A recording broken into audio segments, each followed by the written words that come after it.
So good morning, it's Saturday the 21st of September and I'm off for another trip out for the day. So I am heading to Ashford, or somewhere just outside Ashford, to the Nightingale Cider Farm for I think a cider tour and tasting. So I'm going to take you along. I'm currently in Westfield Stratford, so I am starting my journey at Stratford International station. I'm just about to go and find some breakfast before I get on. So yeah, it should be a good day, and hopefully we can try some nice ciders, and then I think we're meeting a friend, meeting my sister, and then we're driving back to London, and actually we're going to have a pub lunch somewhere in Kent, and then we're going to drive back to London. So yeah, well hopefully it should be a good day. So I've got Henry with me, and he is determined to wee on everything that he can find in Westfield.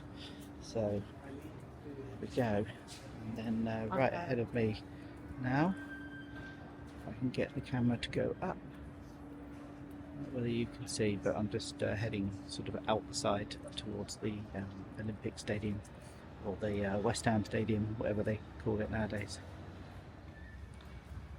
So it looks like West Ham must be at home today, because there's a few scarf sellers and extra security around, and there's a few people having breakfast and yeah, hanging around with West Ham colours on. So I wonder, maybe it's a 12:30 kickoff.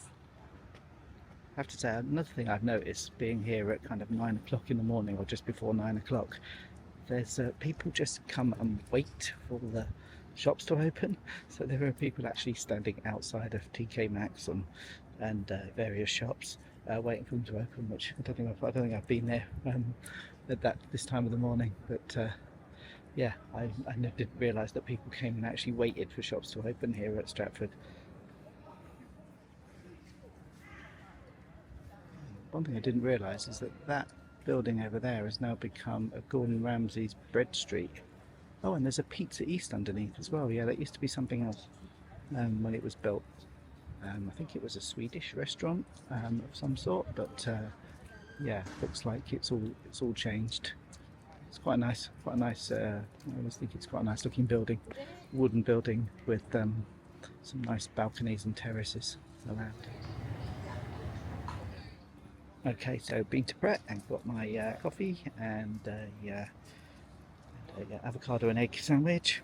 So I've got my breakfast sorted, and yeah, just going to head to Stratford International and get the train. Going to Ebbsfleet and then meeting my friend at Ebbsfleet, and then I am going straight to Ashford International, and then we meet my sister there, who's going to drive us to the cider farm. So this is my little tip with a dog coming from Westfield, sorry, not Westfield, Stratford station through to Stratford International, because you can't walk through the shopping centre because dogs aren't allowed in the shopping centre. But what I do is I walk around the street area, and then I come round to this entrance, because literally I pick him up, carry him through, and then we can go out the other side, and International Station is just the other side of here. So I have to put the camera down and pick him up now. But yeah, that's my tip for getting here. Saves walking around a long way around the whole of the shopping centre in order to get from one station to another here at Stratford. So here we are out the other side, and there's Stratford International Station. So a few steps to get down. So Henry has to negotiate those on his own. Yeah. And just to pull me down at the same time.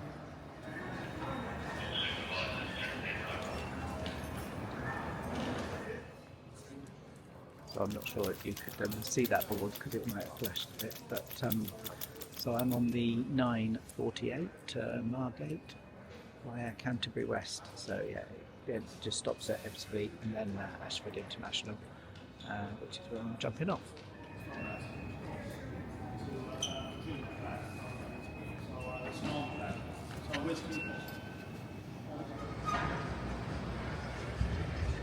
So the interesting thing about Stratford International is it's not actually international at all. Originally, I think it was designed that the Eurostar would stop here, but it never has done. So even when the Olympics was on, it didn't ever have the service to an international service to Europe. So yeah, it's still called Stratford International to make a distinction between it and the main Stratford station, which is at the other end of the shopping centre. But yeah, that's just a bit of an odd name, but it's stuck. There are usually many seats available on this train. Accessible facilities can be found in coaches.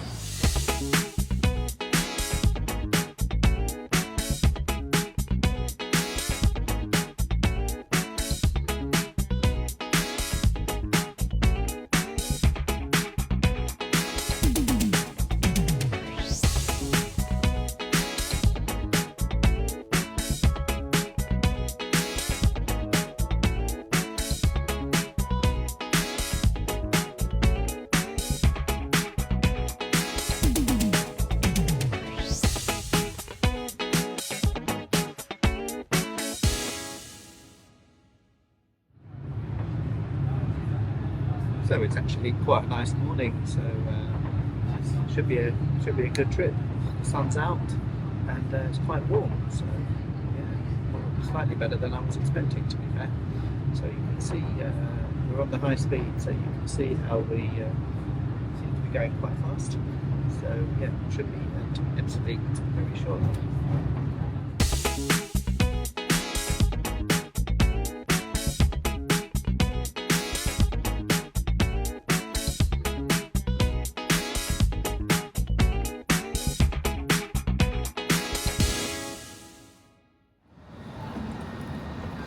So just arrived at Ashford International.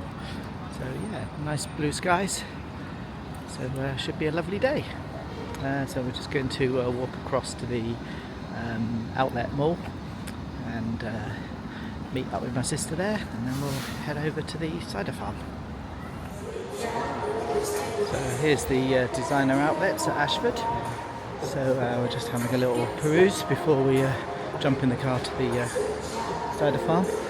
What's really nice is that you can bring dogs here, and then there's signs on the shops as to say whether you can take dogs in the shops or not, which is a really great idea because it's really handy when you've got a dog and you're not sure, you haven't got to keep asking. Like for example, here is Abercrombie and Fitch, and that you can see there's a sign on the door that tells you that dogs are welcome in this store.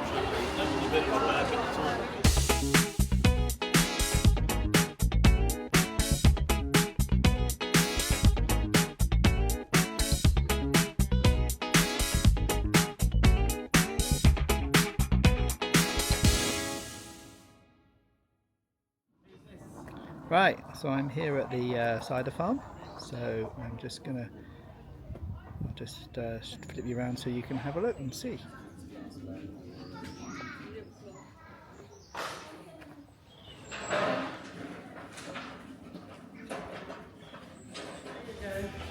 Yeah, we had a little private view yesterday because what's his name, Gavin, the guy who's just kind of someone come in, he's going to be doing takes for that. So, first got Lionel's there.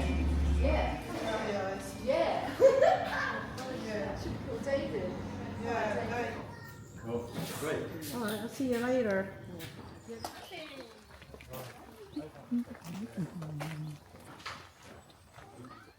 us a peppercorn rent each year, and we buy fruit back off them for more. Because all of the sugar in the fruit is converted from sugar into alcohol. Apple grafting. So I've got an apple straight off the tree here, From another tree of the same variety, and it is delicious. There's graft here.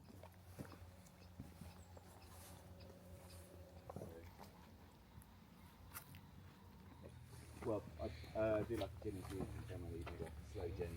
So just put them in.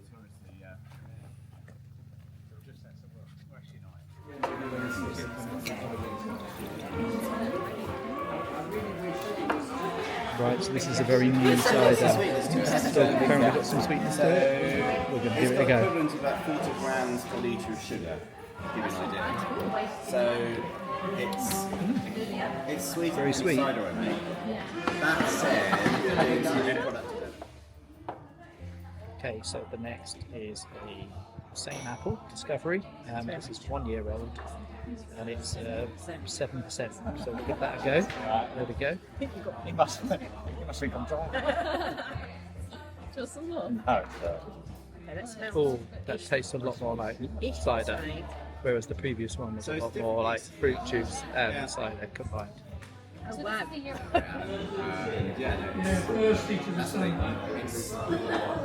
Okay, so this is fledgling. It's 2021 and it's been fermented partly in the bottle, so it's fizzy. So I'm going to give that a go. It smells delicious. Oh, that is full on fizzy cider. Okay, so this is one of their standard range, the Wild Disco.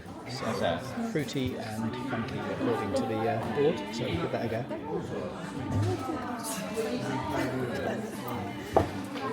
So this is this is from the same 8% Bramley apple, which gives it a 6. Okay, so this is charcoal There's a lot burner, more complexity. which is You get a level of farmyard, 6-year-old cider. tannins, you've got, It's got Discovery you've got a little russet leather in there, and a little bit of smoke, crab apple in it. texture. So I'm going to give that a go. I can still taste Discovery in there, which is amazing because I'm 6 years old. But you get this. Oh, I can that's also taste quite every dry. russet. I know what I'm looking for. But then that.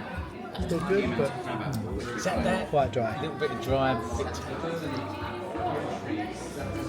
Okay, so this is an 8% Egremont russet Yeah, cider. just share it. It's Cheers. really 100% russet. Anyway, cheers. We're going to give that a go.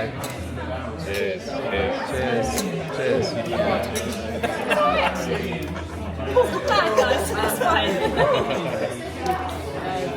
The one that's going to do the most Oh, will do the most damage. oh, that is quite different to what we've had. That's quite dry. Let's not sit down. That's definitely got russet apple in it. Yeah, but you can really taste the russet apple in it. Right, so we've finished at the cider farm and we have just come over to the pub that we're aiming for. So it's called the Pig Sty. Just going to try and flip around and show you the entrance to that.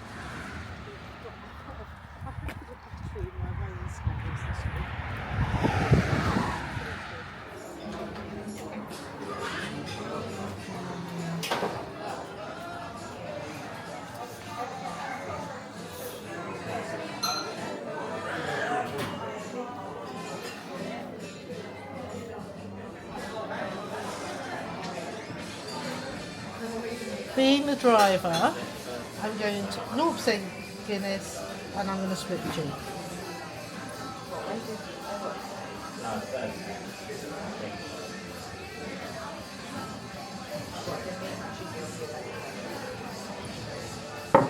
Oh, look at that.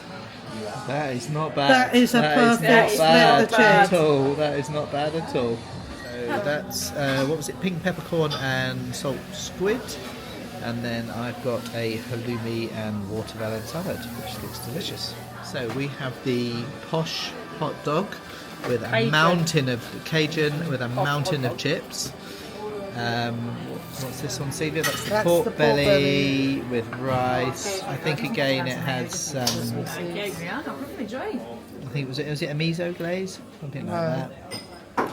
Remember, it's a pak choy and soy With sauce. pak choy, soy sauce, lovely. And then I have the stuffed aubergine with lots of nice salad with it as well. So yeah, all looks very, very delicious.